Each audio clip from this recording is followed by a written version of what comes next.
Media మిత్రులకు, సూర్యాపేట పట్టణ పుర ప్రముఖులకు, ప్రజలందరికీ నమస్కారం. గత ఈ 10వ తారీఖు నుంచి నిన్నటి వరకు 28 వరకు జరిగినటువంటి అన్ని కూడా గమనిస్తున్న ప్రజలందరూ మేము అవిశ్వాసం పెట్టాలని చెప్పేసి చైర్మన్, వైస్ చైర్మన్ మీద నిర్ణయం తీసుకొని ఇక్కడ ఉన్న కౌన్సిలర్లందరినీ కలుపుకొని పార్టీలకు అతీతంగా టీఆర్ఎస్లో ఉన్న వాళ్ళని, ఇటు బీజేపీలో ఉన్న వాళ్ళని, కాంగ్రెస్లో ఉన్న వాళ్ళని, బీఎస్పీలో ఉన్న వాళ్ళని అందరినీ కూడా కలుపుకొని అవిశ్వాసం పెట్టడం జరిగింది 10వ తారీఖున. ఆ పెట్టిన క్రమంలో మనకు 27వ తారీఖు డేట్ ఇవ్వడం జరిగింది. వాళ్ళందరూ మనస్ఫూర్తిగా మమ్మల్ని ఆశీర్వదించి, సరే మీరైతే ముందుండండి అని చెప్పేసి ఆశీర్వదించి ముందుకు రమ్మంటే మేము వచ్చినాం. ఆ క్రమంలో నిన్న 27వ తారీఖున అవిశ్వాసంలో మేము నెగ్గాల్సి ఉండే. మా దాంట్లోనే ఒక వ్యక్తి డబ్బులకు అమ్ముడు పోయి మా అందరి జీవితాలు ఈరోజు రోడ్డుపాలు చేసిండు. ఆ వ్యక్తి నిన్న మాట్లాడే క్రమంలో నాకు చైర్మన్ అవకాశం ఇవ్వలేదు కాబట్టినే నేను ఈ పని చేసిన, నేను దాంట్లోకి పోలేదు అని చెప్పి చెప్తున్నాడు. మరి పెట్టే రోజును సంతకం పెట్టే రోజు ఏ ఆలోచన చేసుకుని సంతకం పెట్టినావు? మరి నిన్ను ఎందుకు రాలేదు? నిజంగా నీకు అదే కావాలని ఉంటే ఈరోజు చైర్మన్, వైస్ చైర్మన్ని రాజీనామా చేయమనండి. అదే పావని కృపాకర్ గారిని మేము చైర్మన్ ఎన్నుకోవడానికి మేమందరం కూడా సిద్ధంగా ఉన్నాం. అట్లా సాధ్యమైతే ఖచ్చితంగా అట్లా చేద్దాం, మేమందరం కూడా సహకరిస్తాం. ఇక అది పక్కకు పెడితే నిన్న నువ్వు రాకపోగా సరే మేము మా ఇంటి ముందర మీరు ధర్నా చేసినప్పుడు నేను ఒక కౌన్సిలర్గా, మా మిసెస్ కౌన్సిలర్గా మేము ఈ ప్రజాస్వామ్యంలో అవిశ్వాసం పెట్టవచ్చు అనేది రాజ్యాంగంలో ఉన్నది. ఇదే అంబేద్కర్ గారు రాసిన రాజ్యాంగంలో అవిశ్వాసం పెట్టుకోవచ్చు అనేది ఉన్నది. నేను దానికి వ్యతిరేకంగా ఎప్పుడు ఏం చేయలేదు. అదే క్రమంలో మేము అవిశ్వాసం పెట్టినప్పుడు మా ఇంటి ముందల మేమేదో అన్యాయం చేసినట్టుగా మా ఇంటి ముందల అందరితో ధర్నా చేయించారు. అదేవిధంగా నిన్న జరిగిన దాంట్లో ఈ కృపాకర్ చేసిన పనికి మేమందరం కూడా శాంతియుతంగా ధర్నా చేయాలని చెప్పేసి వాళ్ళ ఇంటి ముందల కూర్చొని ధర్నా చేస్తున్న క్రమంలో మా ముందలనే కృపాకర్ బయట నుంచి వచ్చిండు. అయినా కానీ మేము అతన్ని ఏం అనకుండానే నిరసన తెలియజేసినాం. ఆ క్రమంలో వీళ్ళందరూ వచ్చి టీఆర్ఎస్ పార్టీకి సంబంధించిన వాళ్ళందరూ వచ్చి అడిగి దౌర్జన్యంగా చైర్మన్ మిగతా వాళ్ళందరూ వచ్చేసి నా భార్య మీద చేసుకోవడం జరిగింది. ఇక్కడ ఎవరు దౌర్జన్యం చేసారు ఏంది? మేము కృపాకర్ ఇంటి మీద ఏం పడలేదే, కృపాకర్ ఇల్లు ఏమి ధ్వంసం చేయలేదే, కృపాకర్ని కొట్టలేదే. మేము ఎందుకు చేయాల్సి వచ్చింది ఈ విధంగా? మేము 10 ఏళ్ళ నుంచి మీ పార్టీకి పనిచేస్తే మీరు చూపించే ఇదే పద్ధతి అన్న, మీరు మా మీద చూపించేది ఇదే పద్ధత? టీఆర్ఎస్ పార్టీలో నేను 10 ఏళ్ళుగా ఏ రకంగా కష్టపడ్డా, మీ గెలుపులో 2018లో కానీ మొన్న జరిగిన 2023లో జరిగిన ఎలక్షన్స్లో నేను ఏ రకంగా కష్టపడ్డా, మీకోసం ఏ రకంగా పనిచేసిన అనేది మీ మనస్సాక్షికి తెలుసు. మరి నా భార్యను ఇంత కష్టపడి మీకు పనిచేస్తే నా భార్యను రక్తం వచ్చేటట్టుగా కుడితే కూడా కనీసం ఇప్పటివరకు మీరు స్పందించకపోగా, ఒక ఫోన్ మాట్లాడకపోగా మన పార్టీకి రాజీనామా చేసి బీఎస్పీ పార్టీలో పోయి మిమ్మల్ని బండబూతులు తిట్టినటువంటి ఇదే కృపాకర్ను ఏ రకంగా ఇంటికి పోయి సమర్థిస్తున్నారు మీరు? అంటే ఏం సందేశం ఇవ్వదలుచుకున్నారు మీరు ప్రజలకు? ఏ రకంగా ఇప్పుడు దీంట్లో దామోదర్ రెడ్డి గారిని, ఇటు సంకినేని గారిని, ఇటు పటేల్ రమేష్ రెడ్డి గారిని, జానయ్య గారిని ఎందుకు లాగుతున్నారు? వాళ్ళకేం సంబంధం అసలు దీంట్లో? మేము కౌన్సిలర్స్గా అందరం కలిసి మేము 32 మంది కలిసి అవిశ్వాసం పెట్టాలని నిర్ణయం తీసుకున్నాం. మా కౌన్సిలర్ మేము, మా మున్సిపాలిటీ మాది, మేమందరం నిర్ణయం తీసుకొని ఒక తాటి మీచుకు వచ్చి మేము అవిశ్వాసం పెట్టినప్పుడు దీన్ని రాజకీయం ఎందుకు చేస్తారు మీరు? దీంట్లో దామోదర్ రెడ్డి గారికి ఏం సంబంధం? మేము నిన్న చేసిన దాంట్లో నేను నిరసనలా ఏమన్నా అగ్రెసివ్గా ఏమన్నా చేసినామా? మీరు పంపించిర్రు, మీరు టీఆర్ఎస్ పార్టీ వాళ్ళందరినీ పంపించి. మేము అసలు టీఆర్ఎస్ పార్టీ కాదా? మీరు ఇచ్చిన బీఫామ్ తోటే కదా మేము గెలిచింది. మేము 24 మంది బీఫామ్ మీ పార్టీ బీఫామ్ మీద గెలిచినాం కదా. మరి మా మీద ఎందుకు అంత వివక్ష మీకు? మీరు ఆ రోజు చైర్మన్గా ఆమె అన్నపూర్ణ గారిని ఎన్నుకునేటప్పుడు ఇదే నిఖిల మేము బలపరిచి ఆమె చైర్మన్ కావడానికి నిఖిలనే బలపరిచింది కదా. ఇంతమంది కలిసి మేమందరం కలిసి ఆమె చైర్మన్ ఎన్నికలో మీరు చెప్పిన వ్యక్తికి ఓటేసినాం కదా. మరి ఇంతలో ఏమైంది? అవిశ్వాసం దీన్ని పెట్టడానికి కారణం ఏంది? మీరు అన్నపూర్ణ గారికి ఇచ్చిర్రు, దళితులకు ఇచ్చినా అని చెప్పుకుంటారు. ఓకే, అందరూ సంతోషం. దళితులకు వ్యతిరేకం కాదు మేము. కానీ మీకు అన్నపూర్ణ గారికి ఏం యాక్సెస్ ఇచ్చారు? అన్నపూర్ణ గారి నుంచి మున్సిపాలిటీని ఏం నడిపించారు? టోటల్గా క్యాంప్ ఆఫీస్ నుంచే మీరు అన్నీ తయారు చేసుకొని మున్సిపాలిటీకి పంపించి కమిషనర్ నుంచి నడిపించారు. ఆ వ్యవస్థను తీసుకొచ్చారు. కనీసం మాకు ఆ గౌరవం లేదా? మేము మమ్మల్ని ఎన్నుకున్న ప్రజలకు మేము పనులు చేసి పెట్టేటువంటి పరిస్థితి లేకుండా పోయింది. ఈ క్రమంలో మేము అవిశ్వాసం పెట్టినాం. మీరు కనీసం మా దాంట్లో ఏదైనా కౌన్సిలర్కి ఏదైనా జరిగితే ఏ సందర్భంలో కూడా స్పందించని మీరు మన దాంట్లో ఈ కుమ్మన్ రేణుక అనే కౌన్సిలర్ భర్తకు రాజేందర్కి యాక్సిడెంట్ అయ్యి తలబగిలి చనిపోయే పరిస్థితులు ఉంటే మందలిచ్చిన పాపన పోలేదు మీరు. అటువంటి మీరు నిన్న మన పార్టీ కానీ కృపాకర్ ఇంటికి పోవడం ఏంది? వాళ్ళకి ఏదో జరిగిందని మీరు మందలియడం ఏంది? అంటే మీ ఇదంతా ప్రజలు గమనిస్తున్నారు. మీరు ఎవరికి ఏం తెలియదు, చైతన్యవంతులు సూర్యాపేట అది అని ఏదో చెప్తున్నారు, కానీ నిజంగా సూర్యాపేట ప్రజలు చైతన్యవంతులే. అందరూ గమనిస్తున్నారు దీన్ని. మీ రాజకీయం మీరు ఏం చేస్తున్నారని గమనిస్తున్నారు. మీరు దయచేసి మీ పార్టీగా గుర్తించకపోగా, మీ పార్టీలో గెలిచినందుకు మమ్మల్ని గుర్తించకపోగా దాడులు చేయడం అనేది కరెక్ట్ కాదు. ఇప్పుడు నిన్న జరిగిందేందో అందరికీ తెలుసు. దాన్ని వక్రీకరించే ప్రయత్నం చేయకండి. మీకు 10 ఏళ్ళు పనిచేసినందుకు గాను మీకు మీ పార్టీకి దండమన్న మమ్మల్ని వదిలేయండి. మేము 32 మందిని ఇదే పద్ధతిలో మా 32 మందిని ఇదే పద్ధతిలో మున్సిపాలిటీలో మా గలాన్ని వినిపిస్తాం. ఖచ్చితంగా అక్కడ సమస్యల మీద ఎదుర్కొంటాం. ఇదే పద్ధతిలో ముందుకు పోతాం. రౌడీ రాజకీయాలు చేసేది మీరన్నా, మేము కాదు. కౌన్సిలర్ను కొట్టించే సంస్కృతి మీ దగ్గర ఉన్నది, మేము ఎక్కడ కూడా చేయలేదు. మేము శాంతియుతంగానే కృపాకర్ ఇంటి ముందర చేసినాం. ఇటువంటి పద్ధతులని మానుకొని ఫస్ట్ మీరు పక్క పార్టీల మీద బురద చల్లే ప్రయత్నం చేయకండి. రాజకీయాలకు, మున్సిపాలిటీకి, కులాలకు సంబంధించింది కాదు ఇది. మీరు అటువంటి అనేది ఉంటే బంద్ చేసుకోండి దయచేసి. ఇది మా హక్కుల కోసం, మా వ్యక్తిత్వం కోసం, మా గౌరవం కోసం మేము చేసిన ప్రయత్నం ఇది. మేము ఇక్కడ పెట్టిన 32 మంది సంతకాలు పెట్టిన కౌన్సిలర్లు అందరికాడికి ఎవరి దగ్గరికి ఎంతెంత పంపించారో, ఏ బ్యాగ్ పంపించారో 10 లక్షల నుంచి 50 లక్షలు 60 లక్షలు వరకు అది వెళ్ళిపోయింది. అంటే మీ దగ్గర ఉన్నప్పుడు ఎన్నడూ పట్టించుకొని మీరు కనీసం కుటుంబం ఎట్లుందని కూడా అడగకుండా, మా కౌన్సిలర్ల కుటుంబాలు ఎట్లున్నాయని, మీ పిల్లలు ఏందని కూడా ఎన్నడూ ఆహార తీయకుండా మీరు ఈరోజు 50 లక్షలకు కొందాం, 60 లక్షలకు కొందామని ప్రయత్నం చేశారు. ఆ వీడియో కాల్స్ ఉన్నాయి, మాట్లాడిన వాళ్ళ రికార్డు ఉన్నాయి. అవన్నీ బయట పెడితే మీరు ఇంకోసారి ప్రెస్ మీట్ కూడా బెటర్ దయచేసి అన్న మీరు అర్థం చేసుకోండి. ఎవరెవరికి ఎన్నిసార్లు ఫోన్ చేసిరు, మంత్రి గారు మాట్లాడతాడు, ఇన్ని పైసలు ఇస్తా అంటున్నాడు, మీ ఇంట్లో పెట్టినాకనే మీరు రండి అని చెప్పేసి అందరికి ఆఫర్ చేసిరు. అవన్నీ కాల్ రికార్డ్స్ ఉన్నాయి, ప్రూఫ్స్ ఉన్నాయి. మీరు ఎవరితో మాట్లాడారో ఆ వాయిస్ రికార్డ్స్ కూడా ఉన్నాయి. దయచేసి దీన్ని ఇంతటితో వదిలేయండి. మీకు చెప్పదలుచుకుంది ఒకటే, మేము మా ప్రజాస్వామ్యబద్ధంగానే మేము చేస్తున్నాం. దీన్ని రాజకీయాలకు దామోరెడ్డి గారికో, సంకినేని గారికో, లేకపోతే జానయ్య గారికో, రమేష్ రెడ్డి గారికో దయచేసి ఇది కుయ్యొద్దు. కాబట్టి ప్రజలందరూ దీన్ని గమనించి, మేము మా దగ్గర ఉన్న 31 మందిని ఒక్కడు పోయింది దీంట్లోకి వెళ్ళి 32ల 31 మందిని, దీంట్లో ఎస్సీలు ఎస్టీలు 9 మంది ఉన్నాం. 4 ఎస్సీలు ఉన్నారు, 5 ఎస్టీలు ఉన్నారు. మరి ఎవ్వరు కూడా ఇటువంటి పైసలకు ఆశపడకుండా ప్రజలకు ఏదో చేయాలనే ఉద్దేశం మీద ఇటువంటిది పెట్టడం జరిగింది. మీరు ఈ కౌన్సిలర్ కొనే సంస్కృతి అనేది బంద్ చేయండి అన్న. కౌన్సిలర్ని ఎంత పెట్టైనా కొనొచ్చు అనే ఆలోచన మీకు మైండ్లో ఉన్నట్టుంది. అది లేదు అని చెప్పేసి మేము నిరూపించుకున్నాం ఈరోజు. మాది పైసల గురించి కాదు మా పోరాటం, ఇక్కడ మా ఆత్మగౌరవం సంబంధించిన విషయం. సరే మంచో చెడో జరిగింది, గెలవనంత మాత్రాన మేమేమి వెనక్కి తగ్గేది లేదు. మా పోరాటం కంటిన్యూషన్ ఇదే విధంగా ఉంటుంది. మా మున్సిపాలిటీలో మా ప్రజల కోసం, మా వార్డులో ఉన్న సమస్యల కోసం ఖచ్చితంగా కొట్లాడతాం. తనని కొట్టడం అంటే, ఒక చైర్మన్ నిలబడి అక్కడ కొట్టేయడం అంటే అది ఎంతవరకు సమంజసం? అది నువ్వు చైర్మన్ నేను కౌన్సిలర్లను పట్టించుకుంటా అని చెప్పి అంటున్నావు. నువ్వు అవిశ్వాసం ఎందుకు పెట్టారు? నేను కౌన్సిలర్ని పట్టించుకున్నావు. ఇదేనా పట్టించుకునే విధానం? కౌన్సిలర్ను ఇట్లైనా పట్టించుకోవడం అంటే రక్తం వచ్చేటట్టు చేస్తారా కొట్టి? ఇంకా జరగరాంది జరిగితే ఏంది పరిస్థితి? అంటే నీకు ఓటు వేసినందుకు, నిన్ను బలపరిచినందుకు నువ్వు చేసే పద్ధతి ఇదా?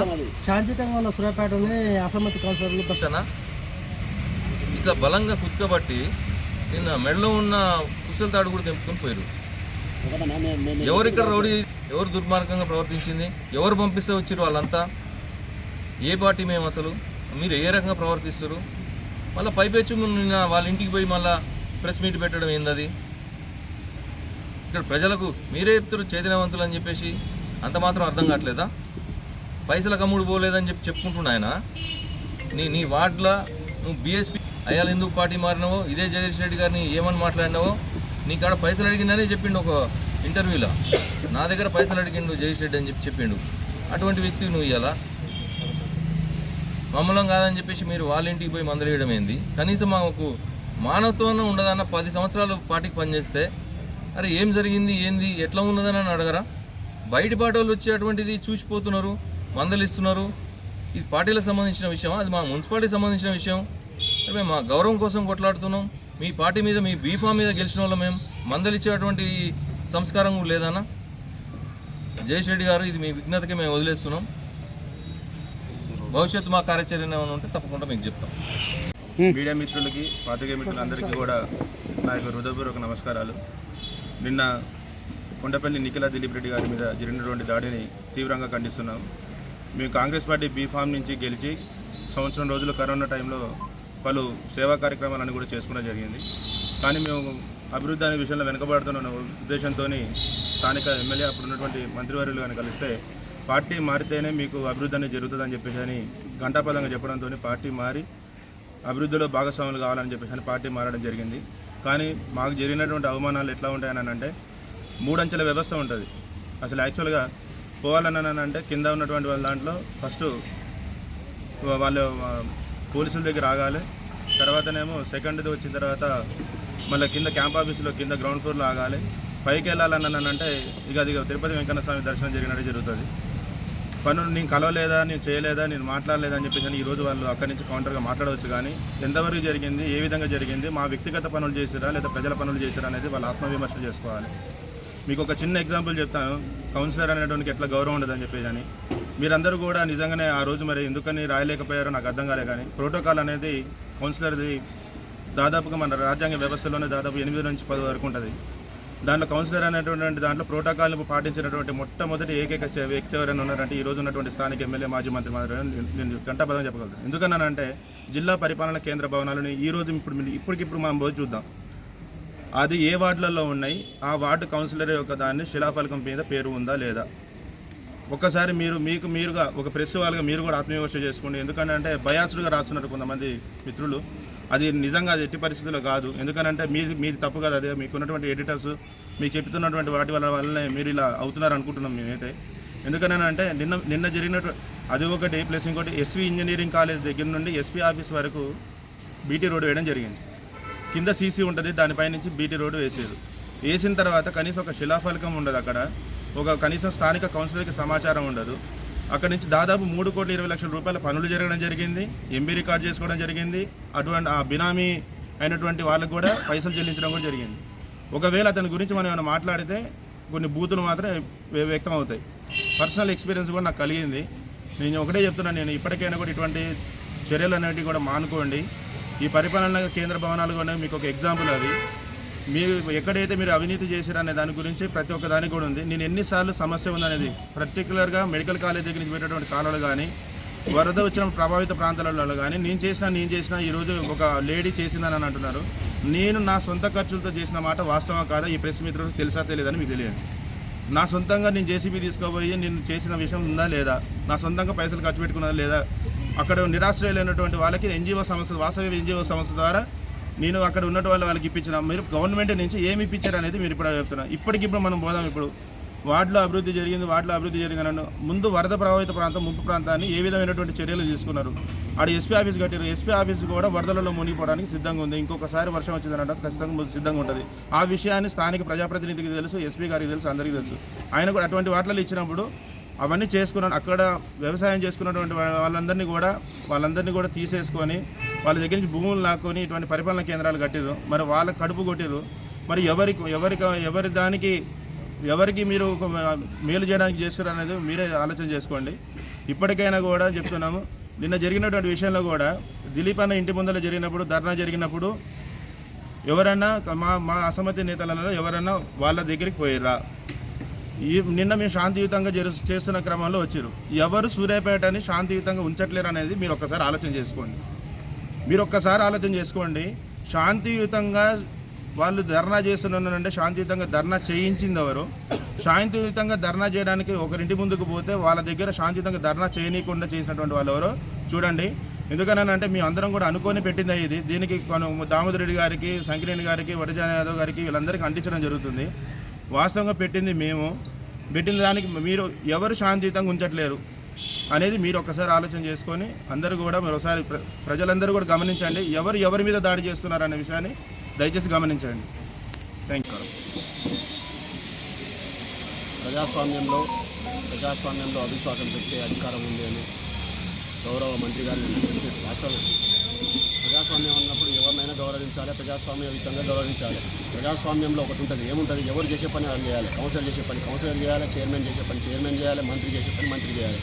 ఈ 3 పనులు కూడా ఒక్కలే చేసేది.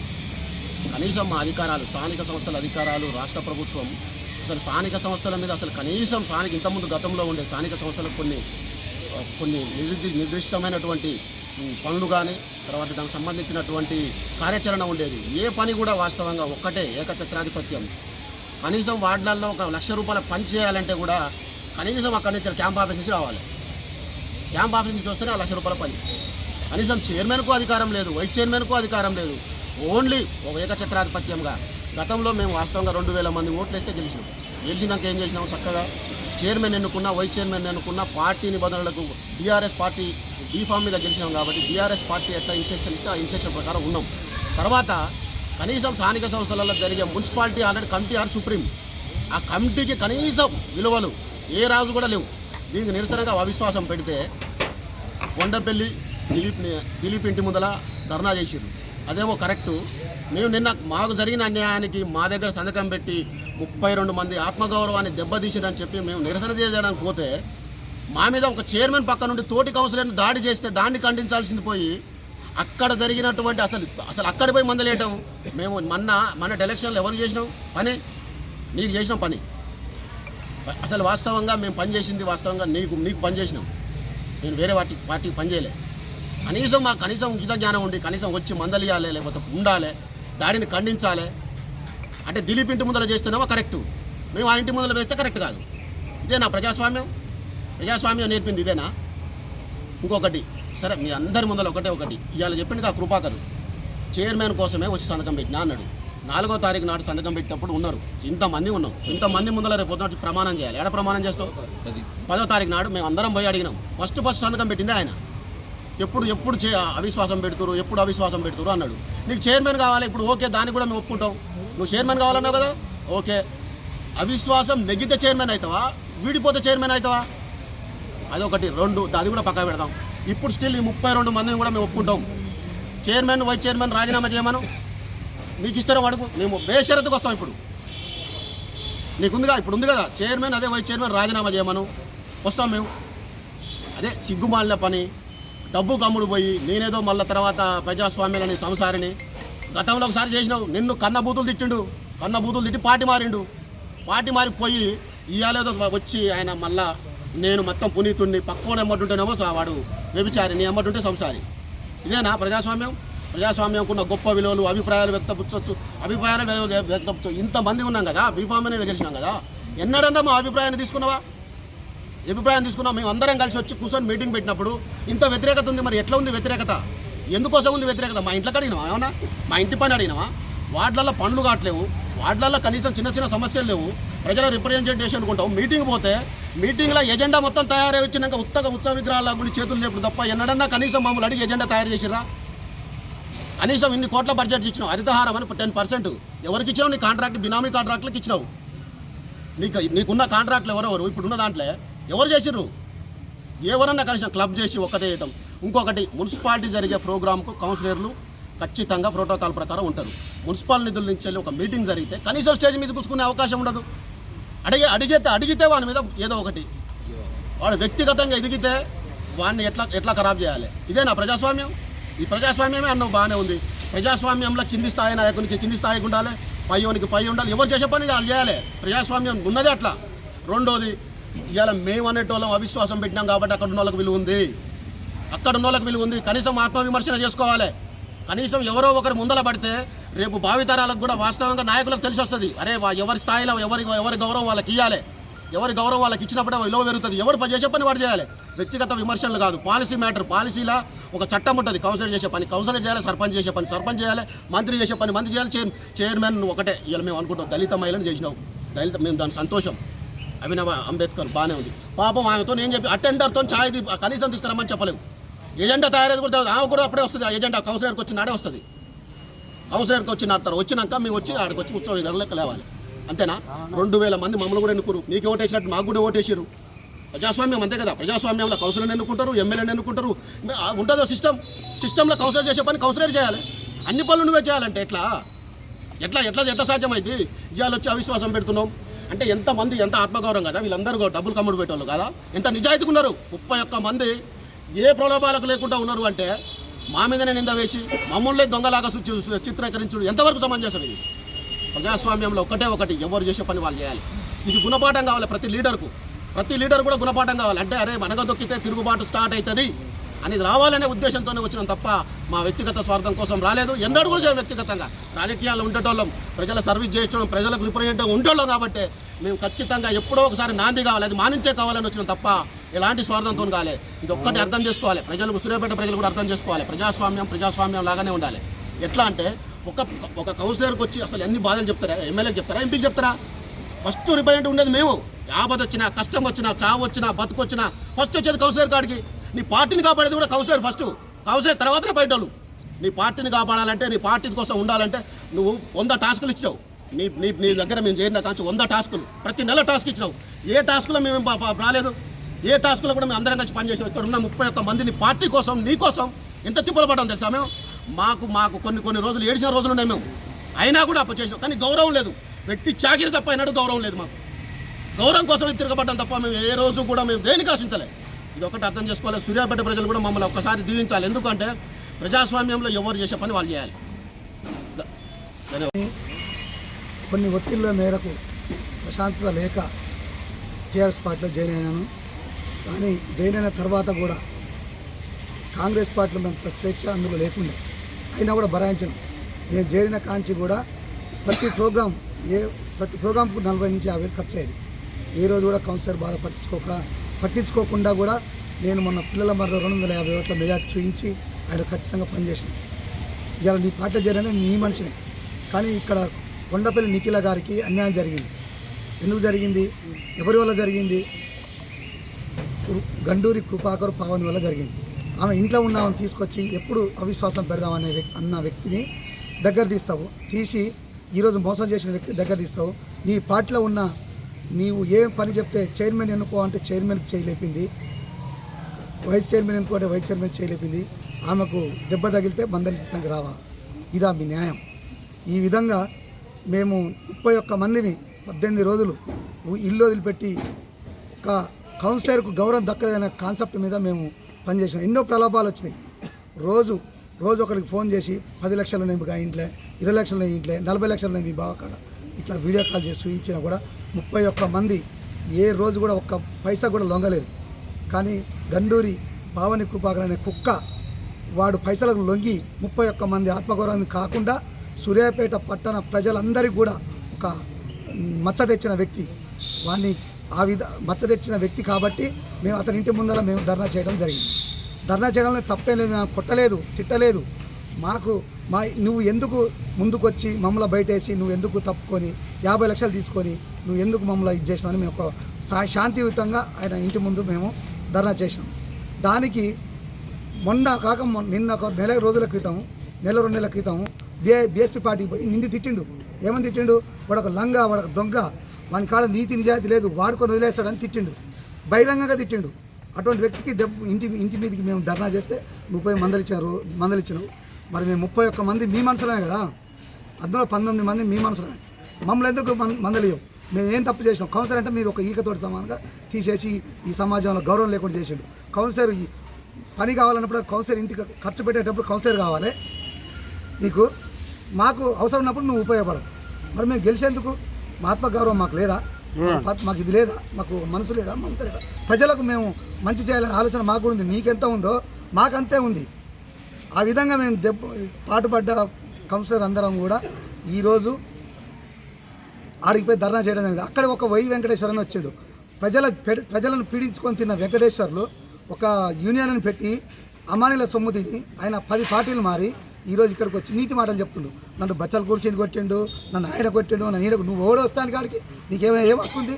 అదే మన దిలీప్ రెడ్డి ఇంటి ముందర ధర్నా చేసినప్పుడు నువ్వు ఎందుకు పోయి ఖండించలేదు దాన్ని? మేము వచ్చినాం అట్లా ఏమన్నా మేము దౌర్జన్యం చేసినావా? నువ్వు రావాల్సిన అవసరం ఉంది. అంటే ఇక్కడ గొడవలు సృష్టిదానంగా వచ్చింది. ఇది ప్రజలు బాగా సూర్యాపేట ప్రజలందరూ ఈ విషయాన్ని బాగా గమనించుకోవాలి. ఎందుకంటే మేము చేసిన పోరాటం న్యాయమా కాదా సూర్యాపేట ప్రజలు గమనించవలసిన అవసరం చాలా ఉంది. కాబట్టి మేము మా స్వార్థం కోసం కాదు మేము అవిశ్వాసం పెట్టింది. మా గౌరవం ప్రజలు, మా వార్డులో ఉన్న ప్రజల గౌరవం దక్కడం కోసమే మేము ఈరోజు ఈ అవిశ్వాసం పెట్టడం జరిగింది. దీంట్లో మేము ఓడిపోలేదు. మేమే గెలిచాం. 31 మంది అంటే ఒక్క కుక్క పోయి మమ్మల్ని మచ్చ తెచ్చి, కానీ వాస్తవంగా నైతికంగా మేమే గెలిచాం. కాబట్టి మేము ఎప్పుడు ఓడిపోలేదు. మాకు కూడా ఇప్పటి నుంచి మున్సిపాలిటీలో మేము ప్రతి దాన్ని ఎదుర్కొంటాం. నువ్వు ఏ విధంగా నువ్వు చేస్తావో చూస్తాం. ప్రజలకు ప్రతి పైసను ప్రజలకే చెందేటట్టు మేము ఏకదాటికి 31 మంది కలిసి కట్టుగా మేము మున్సిపాలిటీలో ప్రజలకు చెందే సొమ్ముడు ప్రజలకే చెందిస్తాం, కానీ ఎవరు తినకుండా చేసే బాధ్యత తీసుకుంటామని ఈ సభాముఖంగా నేను తెలియజేస్తున్నాను. అందరి ప్రజలందరూ కూడా పేరు పేరున నమస్కారం తెలియజేస్తూ, నిన్న ఏదైతే జరిగిన విషయం సూర్యాపేట ప్రజానికానికి అందరికీ తెలుసు. దాంట్లో భాగంగా నిఖిలపై దాడి చేసినందుకు మేము పూర్తిగా ఖండిస్తున్నాం. వాళ్ళపై ఏదైతే దాడి చేసిన వాళ్ళపై అటెంప్ట్ మర్డర్ కేసు పెట్టి వాళ్ళపై శిక్షించాలి వెంటనే. అదే విషయంలో జగదీష్ రెడ్డి గారు నేను ఒకటే అడుగుతున్నా, మీరు ఇక్కడ దాడి ఎవరిపై జరిగింది, ఎవరు చేసారు మీకు అన్నీ తెలుసు. కనీసం ఇక్కడ దెబ్బ తగిలి హాస్పిటల్లో పడుకుంటే కూడా వచ్చి చూస్తానికి కూడా మీకు ఏ పార్టీలో ఉన్నది అంటే ఇంత దుర్మార్గమా? అదే ఎలక్షన్ల మూమెంట్లో అయితే పార్టీతో సంబంధం లేకుండా ప్రతి ఒక్కరింటికి పోయి చూస్తున్నాం. అంటే ఎలక్షన్ టైంలో ఏమో ప్రేమ పుట్టుకొస్తుంది, ఇప్పుడేమో ప్రేమ రాదా? ఇదా పద్ధతి?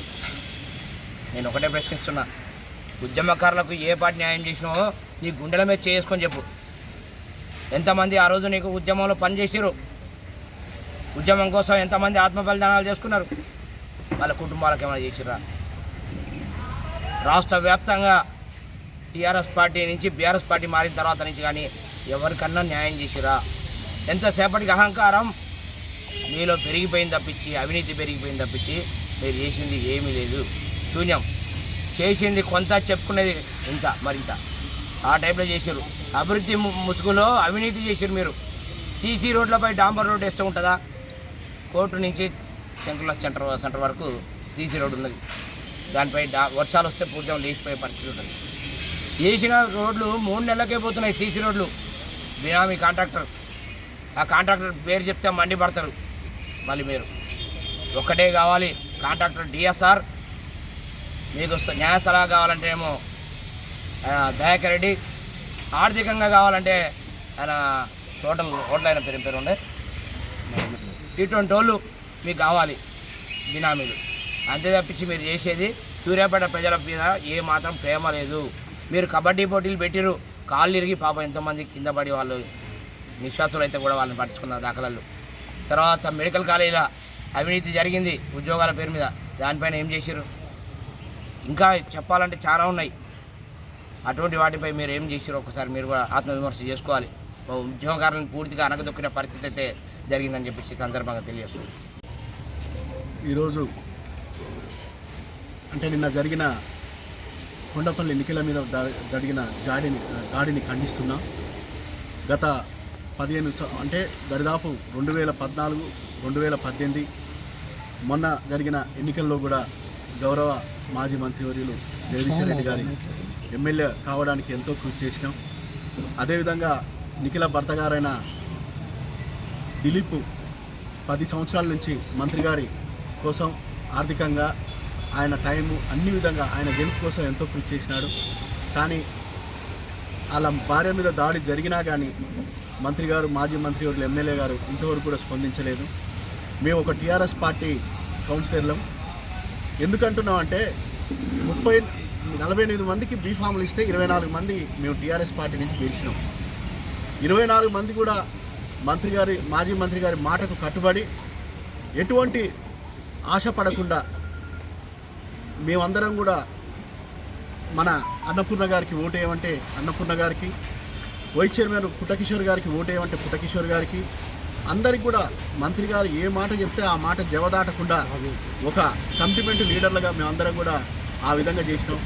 కానీ మీ అందరం కౌన్సిలర్లో 32 మంది అంటే మాకు పరోక్షంగా 4 అయిపోయింది బీజేపీ నుండి, కాంగ్రెస్ నుండి వాళ్ళు మద్దతు తెలిపారు. వాళ్ళు మాతో కలిసిడు కాదు, మద్దతు తెలిపారు. ఎందుకంటే మా వార్డులలో మేము పనులు చేయించుకోవాలి, అభివృద్ధి జరగాలంటే మనందరం కూడా ఒక చైర్మన్ ఎన్నుకొని ఆ చైర్మన్ కొంచెం యాక్టివ్గా నిధులు తీసుకురావడానికి కానీ ఇంకా దేన్ని తీసుకురావడానికి కూడా యాక్టివ్గా ఉండాలనే ఉద్దేశంతో ముందుకు వెళ్తున్నాం. అంతే తప్ప వేరే లాభాపేక్ష గురించి కానీ ఏ ఆలోచన చేయలేదు.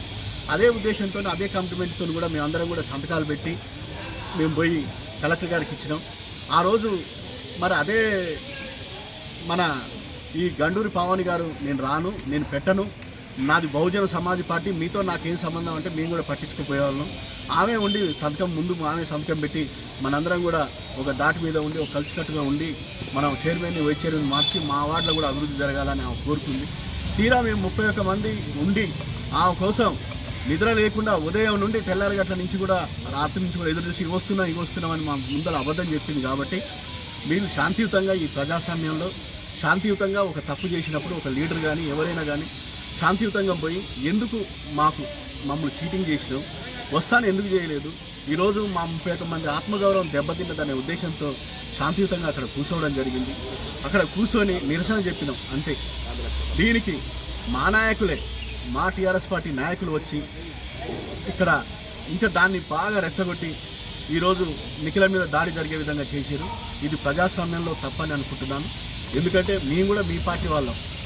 మీరు బీఫామ్ ఇస్తే మీకోసం, మీ గెలుపు కోసం, మీరు ఎమ్మెల్యేగా ఉండాలని మీ గెలుపు కోసం మేము పాటుపడ్డాం. నియోజకవర్గంలో ఒక సామాన్య కార్యకర్తగా ఉండి మేమందరం కూడా టీఆర్ఎస్ పార్టీ సైనికుల్లా ఉండి మిమ్మల్ని గెలిపించుకున్నాం. అదే గెలిపించుకున్న మాకు ఒక తోటి కౌన్సిలర్ మీద దాడి జరిగితే ఒక ఎమ్మెల్యేగా మీరు మందలిస్తే బాగుండేదన్న. వాళ్ళు ఎందుకంటే మీకు శత్రువులు కాదు, వాళ్ళు కాంగ్రెస్ పార్టీ వాళ్ళు కాదు, మీ పార్టీ వాళ్ళు. మేమందరం కూడా ఒక కమిట్మెంట్ కలుగా ఒక సైనికుల్లాగా మీ గెలుపు కోసం కృషి చేసినామన్నా. ఈ సూర్యాపేట ప్రజలు ఇవన్నీ కూడా గమనిస్తారు. మేము నిఖిల మీద దాడిని ఖండిస్తున్నాం. ఇప్పటికైనా బేషరతుగా పావని కృపాకర్ గారు మాకు క్షమాపణ చెప్పాలని కోరుకుంటున్నాం. Thank you. సూర్యాపేట ప్రజానికానికి అందరికీ నమస్కారం. ఈరోజు గండూరి పావని అనే కుక్క ఒక తప్పుడు చర్య వల్ల మేమంతా మా ఆత్మగౌరవాన్ని దెబ్బతీసుకోవడం జరిగింది. ఏంటంటే నేను ఎందుకు చెప్పదలుచుకున్నానంటే ఆ సంతకం పెట్టేటప్పుడు ఫస్ట్ పోయింది నేనే. పోయేటప్పుడు ఒక వీడియో తీసుకుంటా వీళ్ళంతా మంచి పని చేసిర్రు అనుకుంటా ఫొటోస్ కూడా తీసుకోవడం జరిగింది. నేను ఒకటే అడుగుతున్నా, నువ్వు అంత శుద్ధపూసవు అయితే నాకు చైర్మన్ ఇస్తా అంటేనే చేస్తా అని చెప్పినా అని అంటుండు కదా. ఇదే ప్రమాణం చేద్దాం. నువ్వు మొదట సంతకం పెట్టేటప్పుడు మంచి పని చేసిర్రు, నేను పైసలు తీసుకోలేదని అంటున్నావుగా. అదే జానయ్య యాదవ్ కాడ 5 లక్షలు తీసుకున్నట్టు, ఇదే వీళ్ళ కాడ 50 లక్షలు తీసుకున్నట్టు నీ దేవుని మీద ప్రమాణం నువ్వు ఏడ చేయమంటే ఆడ చేస్తాను. నేను నీకు కూడా దమ్ము ఉంటే చేస్తానికి రా, సిద్ధం. నేను ప్రత్యక్షంగా చూసిన చేయబట్టి అడుగుతున్నా. నువ్వు ఆ గండూరి కుటుంబంలో పుట్టిన కుక్క, నీతి మాలిన కుక్కవు చేయబట్టి నేను అడుగుతున్నా. నేను ఒకటే, నేను చైర్మన్ అడిగినా అని నువ్వు అంటున్నావు కదా, అడిగినట్టు నిజ నిరూపణ తెరుచుకుంటా అంటే నువ్వు ఏ దేవుణ్ణి ప్రమాణం చేయమన్నా ఆడికి రా, మేము అంతా వస్తాం. ఇదంతా ప్రజల్ని మోసం చేయడానికి, వార్డు ప్రజల కాడ మళ్ళీ లబ్ధి పొందడానికి, జగదీశ్వర్ రెడ్డి లబ్ధి పొందడానికి ఇదంతా చేస్తుండు, నీతిమాలిన చర్యలు చేస్తుండు. ఇదంతా సూర్యాపేట ప్రజలు గమనించాలి. ఆయన 5 లక్షలు తీసుకోలేదని, 50 లక్షలు తీసుకోలేదని ఏడ ప్రమాణం చేసినా కానీ మేమందరం ముందలుండి ఆయనకు చప్పట్లతోటి అభినందించి ఆయన చైర్మన్ అవుతారని మేము 31 మంది కూడా మేము మళ్ళీ సపోర్ట్ చేస్తాం. ఆయన చేస్తా అంటే అభివృద్ధి మళ్ళీ చైర్మన్ మీద చెప్తున్నాను. నేను అవినీతి చేయలేదు అని అంటుంది కదా. మా అందరి జీవన విధానాలు చూడండి. ఆమెకు ఒక రెండు కార్లు ఎట్లు వచ్చినాయి, ఇంటి ముందల 400 గజాలు జాగెట్లు వచ్చినాయి. కోర్టు చౌరస్తా నుంచి జ్యోతిబాపులే విగ్రహం వరకు సిమెంట్ రోడ్డు మీద డాంబర్ రోడ్డు వేసిన చరిత్ర మీది. దాంట్లో కమిషన్ తీసుకోలేదా అని చెప్తున్నాను. మళ్ళా అవినీతి అని నేనేం చేయలేదన్న శుద్ధపూసలు అందరికీ చెప్తున్నాను. నేను ఒకటే, మీ ప్రతి ఒక్క వాళ్ళిద్దరు చైర్మన్కి వైస్ చైర్మన్కి డైరెక్ట్ చెప్తున్నాను, జగదీశ్వర్ రెడ్డికి కూడా డైరెక్ట్ చెప్తున్నాను. మీరు అవినీతి చేయలేదని మేము నిరూపిస్తున్నాం. బాదాపుగా ఇంతకంటే ఎక్కువ ఎవరు చూపించలేరు. రోడ్డు మీద రోడ్డు వేసే చరిత్ర లేదు. ఒక సిమెంట్ రోడ్డు వేస్తే 20 సంవత్సరాలు ఉండాల్సిన చరిత్ర ఉన్నది. దాన్ని నా వార్డులోనే ఉంది. జమ్మిగడ్డ 3వ వీధి నుంచి హెల్తీఫై హాస్పిటల్ వరకు ఏసీ సంవత్సరం కూడా కాలే, మొత్తం సగం చెడిపోయింది. కోర్టు చౌరస్తా నుంచి ఇక్కడ దాకా మన మార్కెట్ రోడ్లో చూడండి, రోడ్లు మొత్తం గుంటలమయమైంది. ఇవన్నీ సూర్యాపేట ప్రజలు గమనించాలి. వీళ్ళని జనాలు తరిమి కొట్టే రోజు ముందుంది. మేము ఏదున్నా కానీ 31 మంది ఏకతాటిపై ఉండి జనాల సమస్యల మీద ప్రతిఘటిస్తాము. మున్సిపాలిటీలో మా ఫలితం నెగ్గించుకునే వరకు మేము వదిలిపెట్టామని చెప్పి నిర్ణయిస్తున్నాం.